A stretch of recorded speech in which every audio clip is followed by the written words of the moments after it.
Hello, hello. Welcome to today's episode of Black Belt Startup with Ferris. Thank you for tuning in. What's new in the world of entrepreneurship?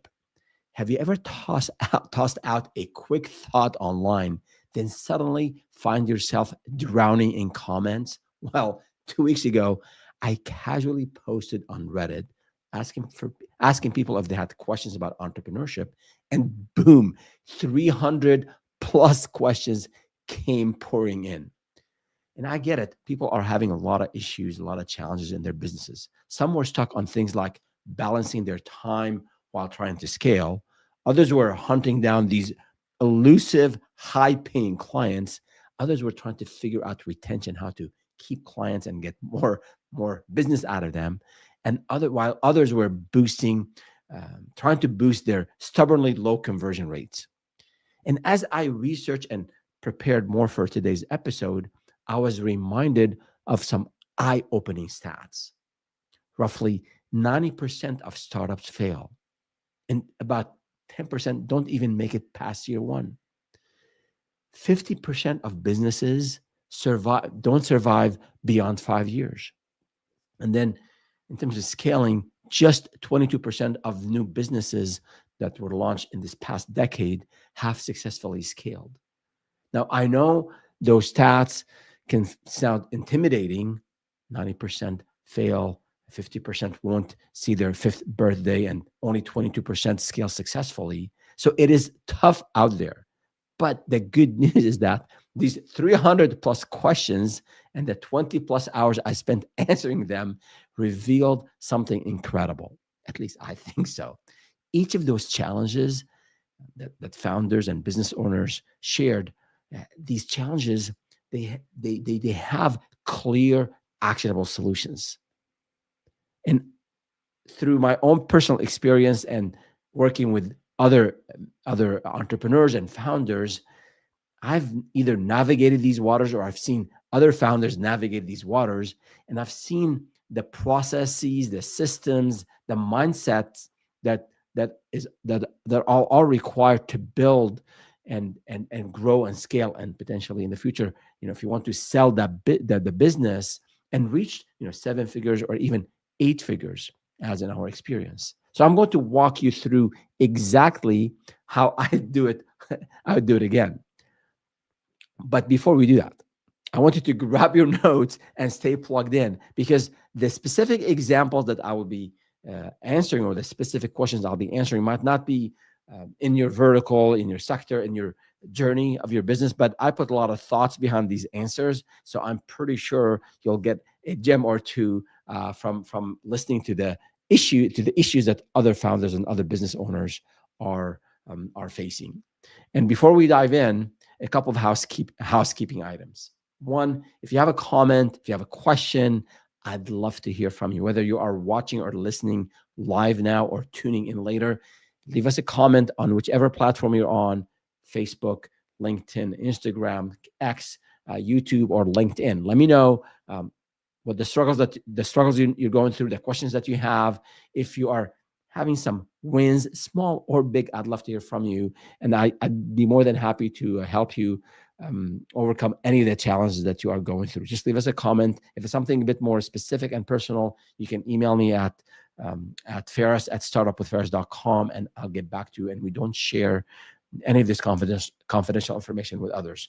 Two, and it's a reminder that we go live with these episodes every Thursday at 3 p.m. Pacific, 6 p.m. Eastern. So make sure you follow us on any of the channels so that you don't miss out on the content that I share with our community here. And I cover a business topic, and then I answer questions that come from the community. And today it's all answering your questions. So let's jump back into it and see how life went down on Reddit a couple weeks ago. So we'll go with question number one. Let's see, and I'm going to have those questions on the screen for those of you watching, and then also I'll read them off so those who are listening can benefit as well.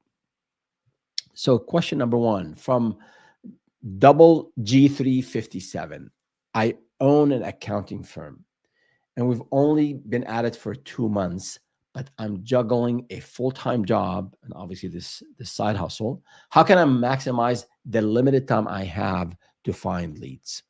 So it's not an uncommon scenario. People are trying to make more money, establish a business. They started as a side hustle, and time is limited. So when time is limited, you want to maximize the way you find leads. You want to maximize the way you deliver. So spot on question here. I would say in terms of finding leads, most people, me included, we underutilize our network. So we might spend a lot of time and money on paid ads. We might start to do maybe some cold calling, cold emailing. These programs work, but initially, I think uh, leveraging your network, your friends, your colleagues, your ex-colleagues, your high school friends, your roommates, ex-roommates, whatever the case might be, your network that you have uh, online on places like LinkedIn, and also offline, as I said, with these different categories, and let everyone know what you do and what problem you solve. That is really, really important. And if people in this network of yours are not ready to buy, or maybe they're not in your target audience, they will be your ambassadors to your potential clients, because with your network, there's a trust that has been built. So people know you, people know that you're reliable, um, that you are trustworthy, that you are good at what you do, and they'll be more than happy to help you and help you grow and get leads your way. So reaching out to your network, I think your very close network.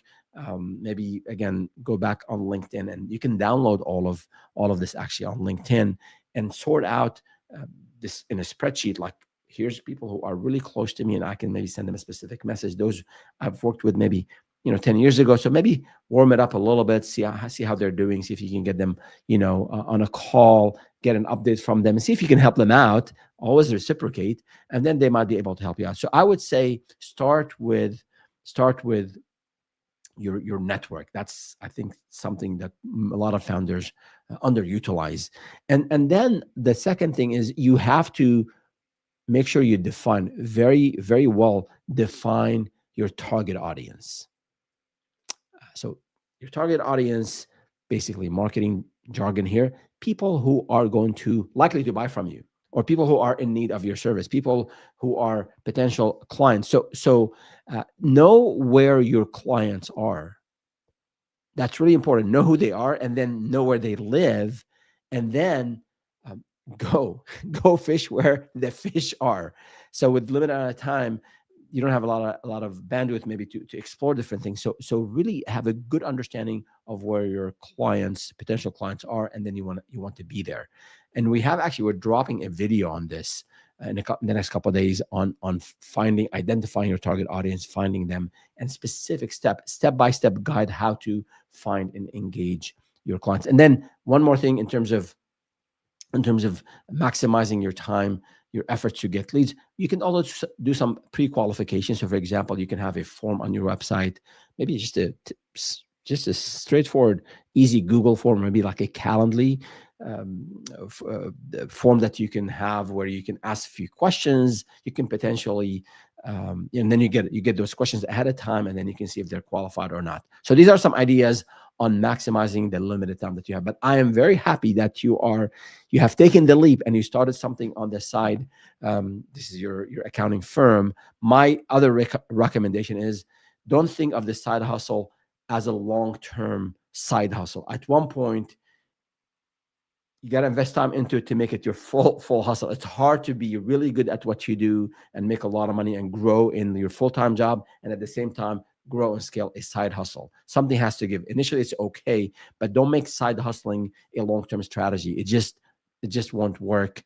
And that's a pretty strong opinion I have. I share with people on side hustling in general. It's okay to do it in certain circumstances, and yours is one of those exceptions, where you are building something and hopefully you can get enough revenue where you can leave your full-time job, and then step and focus on your accounting firm.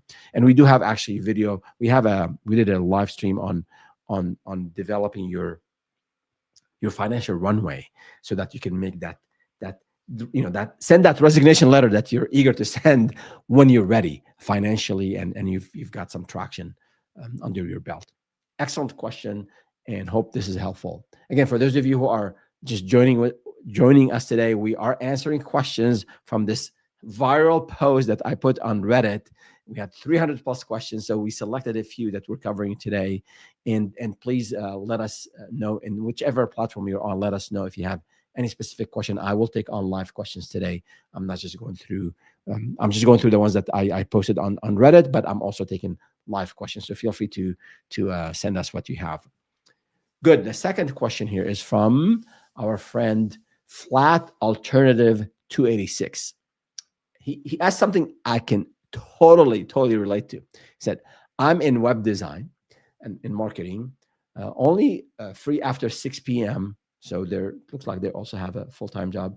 I spent $9,000 on Facebook ads, got some return, got some half back in client retainers. So any tips on lead generation with limited time? So go back to what I just earlier. I answered the first question earlier on finding leads, finding your audience, find where the fish are and fish there, and leverage your network. And in terms of other things you can do, I think Facebook and Google ads and now Reddit ads, Amazon ads, they work. These companies make a lot of money from ads because ads work. But if you don't invest the time to learn yourself how to set up your ads properly, to make sure the ads are targeted, to make sure the ad copy is compelling, if you have a short video or maybe a design, make sure this is all professional. Make sure your landing page, when someone clicks on the ad, they go to a landing page. Make sure those landing pages are professional. They load up quickly. So make sure that you're optimizing your Facebook and Google ads. So this way, potentially you could spend half the money and get the same results. So that's and optimizing Facebook and Google ads is an ongoing process.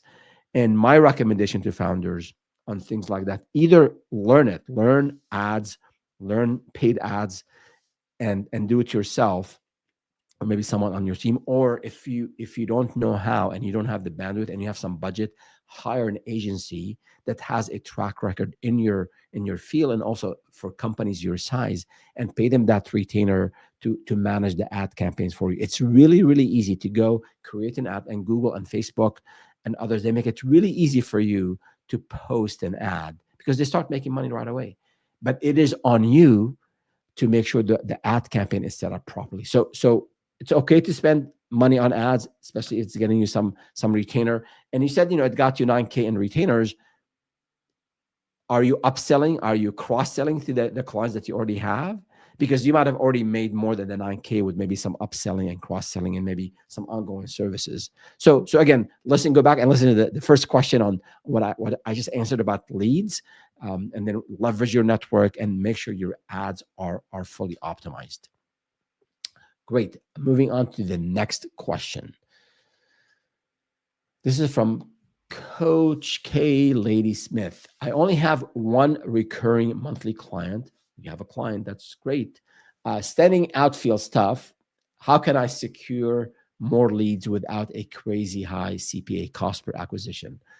So I don't have as much details here, from you. So I'll make some assumptions, but you have one recurring client, so you have some revenue. You're not standing out. So it might be a crowded, whether it's in a local market, like in one area, or maybe online, it's just a crowded space that you're in. It's tough to stand out. So how can you stand out? Can you get more certifications in what you offer? Can you win an award in your, maybe from your industry association? Can you produce some thought leadership content on your website, maybe on LinkedIn? Can you speak at a conference? Can you post regularly on any, pick one platform that well and you're active on? So I think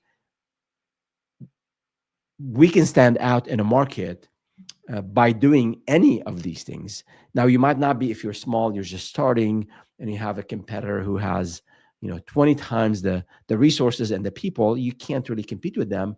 but maybe you're not going after the same clients. Maybe you go after smaller clients and you give them more personal attention. So then you compete and you stand out on your strength. So, for example, maybe everyone delivers your service, every other competitor delivers your service, the service that you offer and that they offer, in 2 weeks. Can you deliver it in a week? You stand out on delivery. Or maybe you can be a little bit less expensive, or maybe you can offer high quality. So identify your strength, you, and if you have a team, your team's strength, and compete on that, stand out on that, and do one of the things I mentioned earlier: the awards, the testimonials, of course, case studies, things that will that will highlight how great you are, as a business owner, and what you have done, the results that you have generated, for your clients.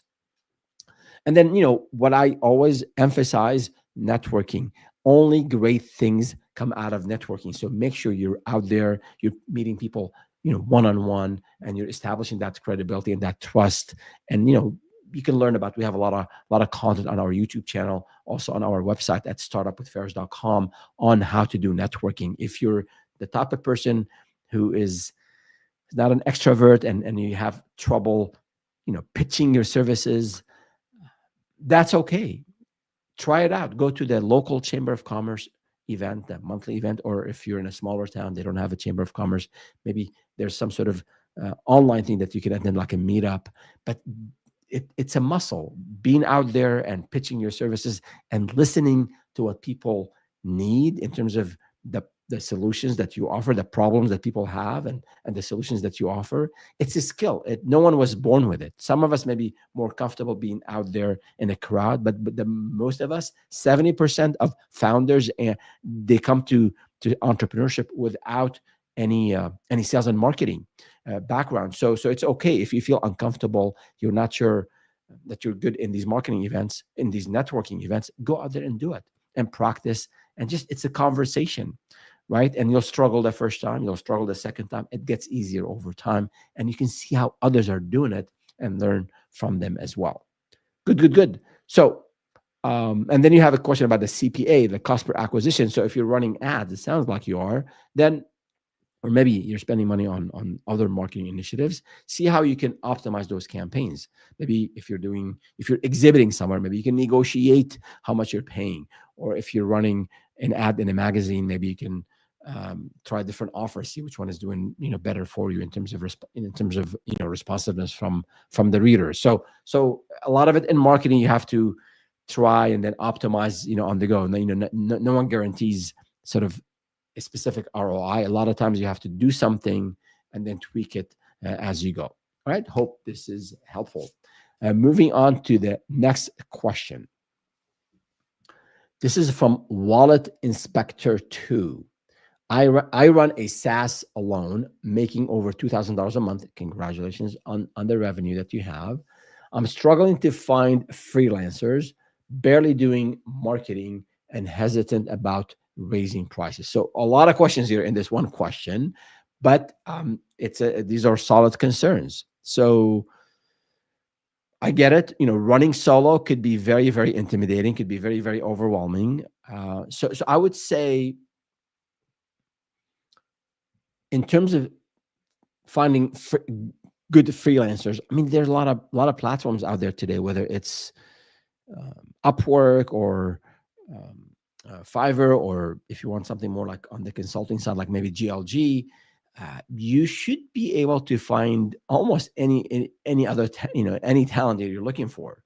But if you're saying you're not, maybe if you can't find one person who can do like a bunch of things, maybe you can divide the job description into maybe two things. If you're looking for like a technical project manager, someone who can maybe do some light technical work and they're good in project management, if you can't find that talent, maybe split this into two roles. Maybe it's not as efficient, there's a bit more overhead, but that could help you in terms of the resources you're looking for.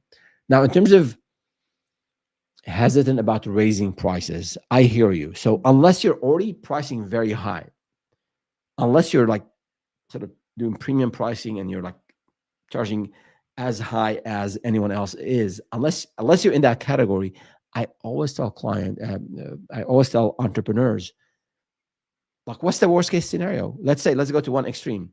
If you're pricing today at X and you double your pricing, and let's say you lose half the clients, you are still making the same amount of money without actually having to put all the time that's required to deliver the service for two times the number of clients. So if you're charging 100, go to 200. And there's an art and a science to this.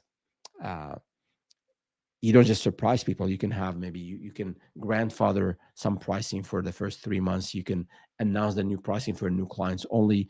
And I think we have a live stream on pricing. We have actually also a pricing course that you can get on blackbeltstartup.com.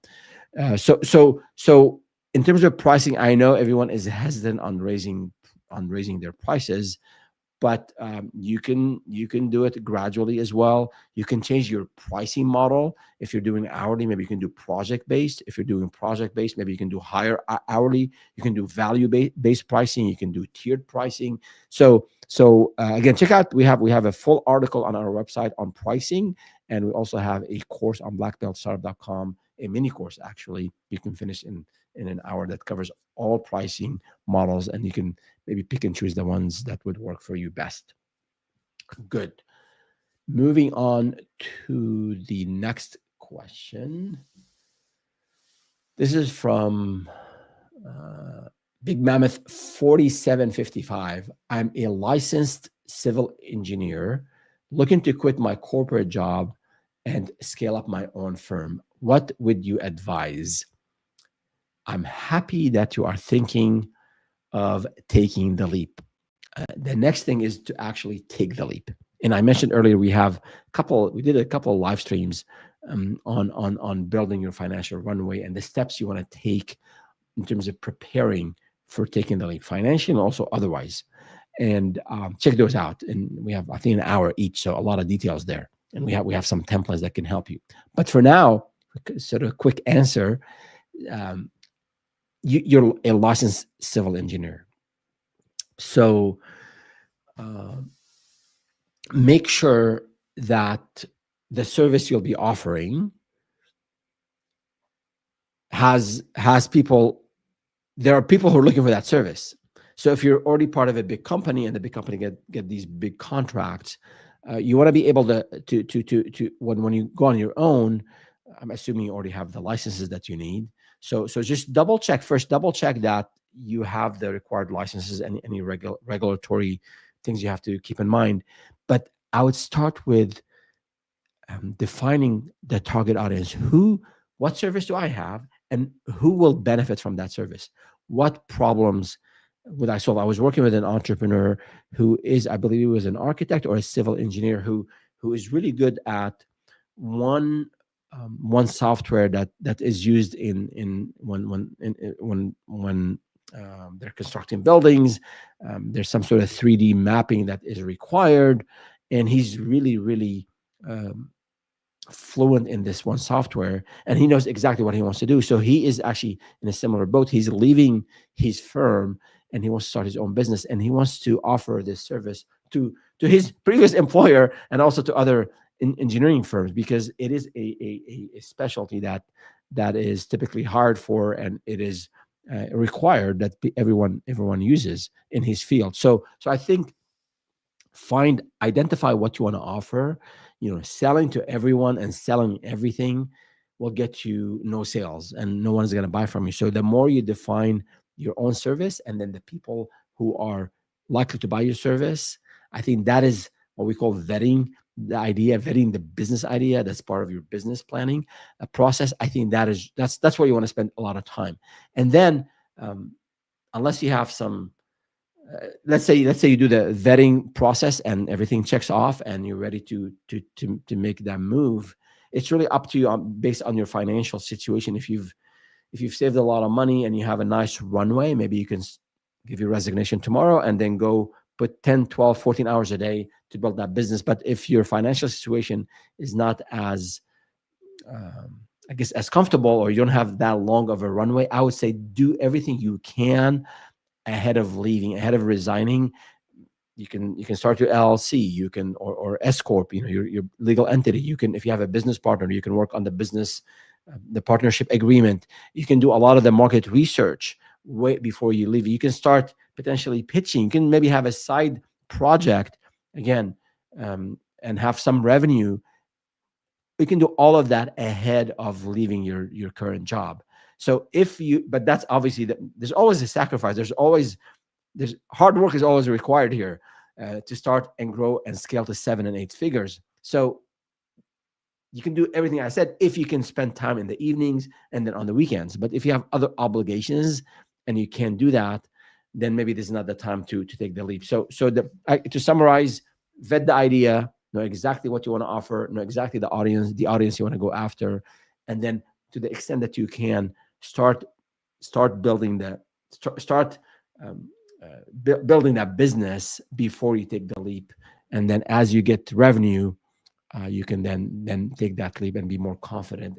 And the whole financial risk situation you're in a better position because you have some revenue coming in. That now that your full-time job has ended and the benefits and the money that was coming in is no more. So do 60 million Americans have a business idea. Only 9% of them actually act on this thought, on this idea, and start a business. So be from those 9%. Do your planning, do your vetting, do your homework, and then no one guarantees success. But if you do all the above, you are significantly increasing your likelihood of succeeding. So go ahead and do it. And let me know. Let me know how it goes. And if you're stuck in building the business, I'll be more than happy to help. Cool. And we do have actually on blackbeltstartup.com, we do have a free course and we have a paid course talking about all of this stuff. So check out the free course. You can sign up. It's 12 modules. You can finish those in 1 hour, and it'll give you a lot of tips on getting started with the business. All right, moving on to the next question from Flying Uruguayan. I hope I did not mess it up here. I own a golf head cover company with online sales of 500 to 1K a month. All right, so good. You have some revenue. Always a good sign. My conversion rates are low. Any advice? So conversion rates, basically, for those of us new to e-commerce, we bring traffic to the website, 100 visitors to the website, 2 people buy. That's a 2%. 2 divided by 100, right? If you increase your conversion rate to 10%, then 10 of the 100 buy. So there are a lot of factors that contribute to improving your conversion rate. One would be making sure you're getting quality traffic. So it's one thing to I got 1 million visits, no one bought. Well, maybe it's, I don't know, it's bot traffic. Maybe it's just people who are not interested in what you're selling. So you're ranking for the wrong keywords. So I would say make sure there are 2 things I would say at a very, very high level. And we used to do a lot of digital marketing in a couple of the businesses that we've had. You want to make sure that traffic is targeted, is qualified. And I talked about it earlier, answering one of those questions. Basically, the keywords, the ad copy, the offer, all those have to be compelling, and you're targeting the right audience. If you sell only in the US and you have your campaign running US and Canada, you're wasting money on traffic from Canada, for example. And I've done that. Ask me how I know. I've done all of those mistakes before. Also, the landing page, when people come to your website, if the site loads slowly, people are not going to buy. If you don't have compelling images, if the copy, the text on the landing page is not that engaging, so there's these technical aspects of online marketing, including the landing page, including targeting your campaign. These are really important. And of course, there's the bigger question about what you offer and how competitive it is. If you're double the price of everyone else, nobody's going to buy, right? So I would examine the technical aspects of the campaign and the landing page, and I would look at it at the macro level more on is my product competitive? Can I differentiate? Can you offer something? Maybe you can offer installation. you can do something to differentiate. But I would say, focus on the technical aspect of getting traffic, and see if you can get some free traffic. Maybe you can write about this stuff. Maybe you can go and speak about this stuff. Maybe you can go and network and let people know about what you do. So if you don't have a lot of traffic, it's hard to effectively measure and improve the conversion rate, because you don't have a lot of data to base assumptions on. So you want to make sure you also get enough traffic, so when you're doing analysis of your conversion rate, it's based on what's called statistically significant amount of data. So keep that in mind as you are optimizing, for your business. Good stuff. Next question is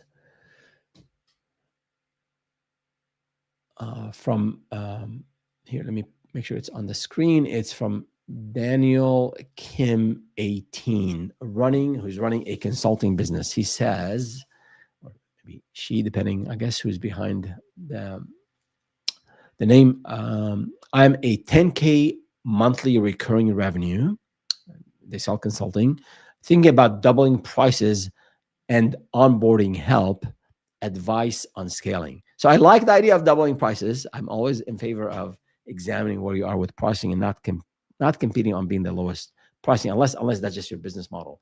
I would say, 10K a month is solid.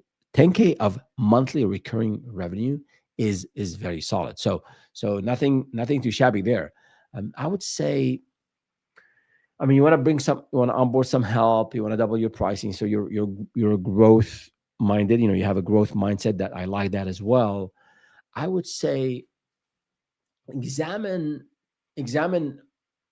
what the going rates are in your industry, because if you're already at the high end of the rates, the way you're pricing, hourly or project based, or whichever pricing model you're using, I would say maybe doubling the pricing is not the right move. But if you're not there, if your prices are at 125 and everyone else is charging 250 an hour, there's no issue whatsoever in doubling your prices. Even, as I say, I always say, even when you double your prices, if you lose half the clients, you still get the same amount of money, but now you have a whole lot more time on your hand. So examine where you are, I think, compared to others, and then see if you can also, as you double your pricing, do it gradually. Let people know, grandfather some old clients of yours, so you don't have any surprises, and then potentially you can maybe have a tiered pricing approach. Maybe you have a standard, or you have bronze, gold, platinum, and differentiate it that way, and clients can feel that they're making the decision, not you're not imposing your pricing on them. If you want this package, stay here at 125 an hour. If you want this level of service, and we have senior people working with you, it's going to be 250. So again, check out, we have an article on this on startupwithvarus.com on pricing. We have a course on it. I think we have also a live stream on it. So check out blackbeltstartup.com for the ultimate guide of pricing, and see if that will be of help to you.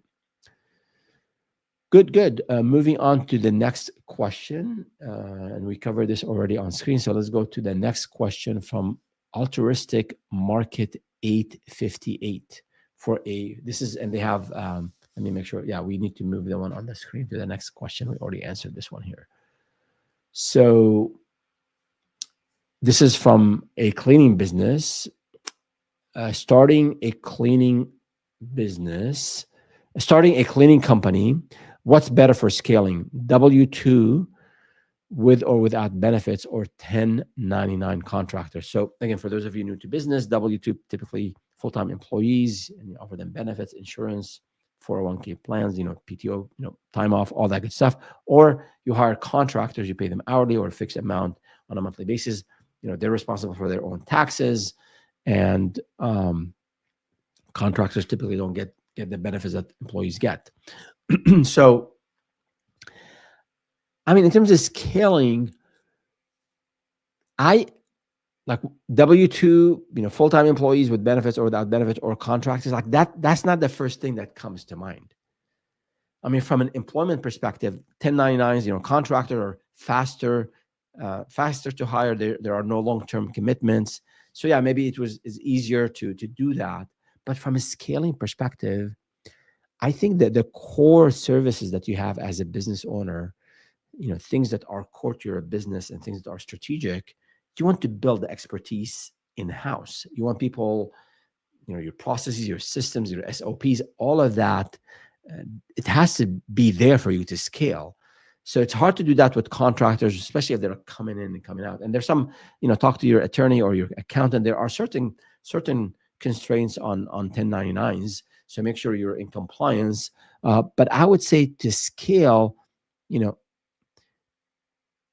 you can potentially have core, if, like, let's say there's seasonality, or you're not sure that you're ready to hire. So potentially you see an opportunity to double your revenue over the next, let's say, 6 months. So maybe you hire, and let's say you need three people to help you scale. So maybe you hire one person full time and make that long term commitment, and then you bring on contractors as the business improves, and then as the business stabilizes at the next level, then maybe you bring one of those contractors into a full time employee, and so forth. So I would say you can use a hybrid model, maybe a full time employee for the core businesses, or the core services, and then contractors for things that fluctuate. That could help with getting the right talent at the right time that you need it, so you don't have a whole lot of overhead. So I would say there are pluses and minuses to I shouldn't say pluses and minuses. They're just different ways to look at 1099s and W2s, and we have actually in one of our course modules we talk about this in detail. But I would say from a scaling, look at the opportunity, look at what the processes, the systems that you want to build in house, and these 8 players that you want to have on your team to help you scale. So hope this addresses that question. Okay, moving on. And we're getting to, I think we have one or two more questions. And again, if those of you who are listening or watching live, leave us a comment if you have a specific question, or if you are listening to this later on whichever platform you're on, leave us a question, leave us a comment, or let us know that this amazing content is helping you with your business. Let us know what you think about this content, what I'm sharing with you here, and I'll be more than happy to address your comment, or thank you if you have a nice comment for us, or if you have any feedback. Let me know. I'd love to. Would love to. Love to improve. Always, always, always. So, question here from Soul Chocolate. I supply chocolate to restaurants, right? Also to bakeries, but struggle convincing them to switch from cheaper, mass-produced chocolate to your amazing chocolate. Any ideas? Well, I love chocolate, milk chocolate to be exact. So they don't know what they're missing. Um, I think it's important to you want to clearly, obviously, clearly differentiate your chocolate. I don't know about the packaging or whatever, but that's more of a product discussion. But I think, like, are you targeting the right places? So potentially, I'm big on. I always talk about vetting the idea, vetting your audience, knowing your target audience. But you might want to look for places that appreciate premium quality chocolate, right? So find customer segments, uh, maybe local and regional, hospitality events, when they have, networking opportunities. If you have maybe a big employer, a large employer in your town, in your city, and they have their annual conference, or they have their employee appreciation day, or they want to give Christmas gifts, or thank you cards, whatever. Maybe you can be a provider to them, and they're looking for something that is of premium quality. That could be one way to do it. So I would say make sure you're targeting the right people, whether it's business to consumer or business to business, people who appreciate and are looking for the level of quality that your product has. So these have been great questions. um, and I hope they're helpful. Again, there are a lot of commonality, like when it comes to lead generation, when it comes to pricing. So if even if you are in a different industry or a different sector, different business phase, in your journey, a lot of these comments are still applicable. And if they're not, again, let me know. I'd be more than happy to answer them. So and we struggle. We all struggle. It took me a lot of these questions took me right back to when I launched my very first business. Kind of feels like yesterday, 20 years now, 20 plus years. But I made countless mistakes. If I could hop in a time machine and advise myself, I'd tell my younger me to prioritize these five things that I want you um, to think about in your business. One is, and this again, me reading these 300 plus questions and answering most of them, answering them. There are some common, I think, threads, and these five things I'm recommending here would hopefully help you, especially for those of us who are early on in our journey, or we're struggling. So one is, automate early. Like, I think anything you do today that you're doing manually or that's not very efficient, can, especially with AI and the tools out there, you have to. AI is not just a buzzword anymore. And find ways for you to maybe optimize the lead follow up, automate the lead follow up sequence that you have. Find ways for you to, like, using Calendly, right, to set up meetings with people.